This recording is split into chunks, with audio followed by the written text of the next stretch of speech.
দাম্পত্য জীবনে অনেক সমস্যা হয়। সমস্যাগুলো কি করে সমাধান করবেন? আপনারা বাড়িতে যদি হাজব্যান্ড ওয়াইফ আপনার কথা শোনে না, হ্যাঁ, আর কথা শুনতে চায় না, তাদের ক্ষেত্রে কী করবেন? তেজপাতা নেবেন, তেজপাতা নিয়ে 7খানা তেজপাতা নেবেন, 7খানা তেজপাতা নিয়ে আপনি তার নাম লিখলেন, লিখে তার আপনার যে প্রবলেমটা সেটা লিখলেন। লেখার পরে সেই তেজপাতাটা প্রতিদিন 21 দিন সেই তেজপাতাটা আপনি মায়ের নাম করে লিখলেন।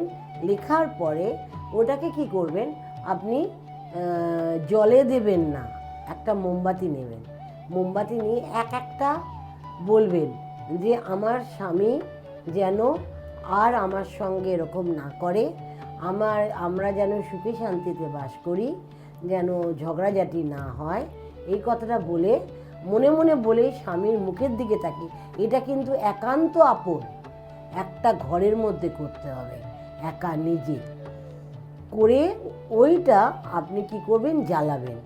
জ্বালানোর পরে একটা জ্বালাবেন, জ্বালানোর পরে আপনি কি করবেন, ওই ছাইটা যেটা ডাস্ট হবে আপনি ইউনিভার্সালকে দিয়ে দেবেন। ইউনিভার্সাল মানে বাইরে জানলা দিয়ে ফেলে দেবেন। ইউনিভার্সাল আপনার এই 21 দিনের মাথায় এটা করলে আপনি ফলস্বরূপ অনেক লাভ পাবেন।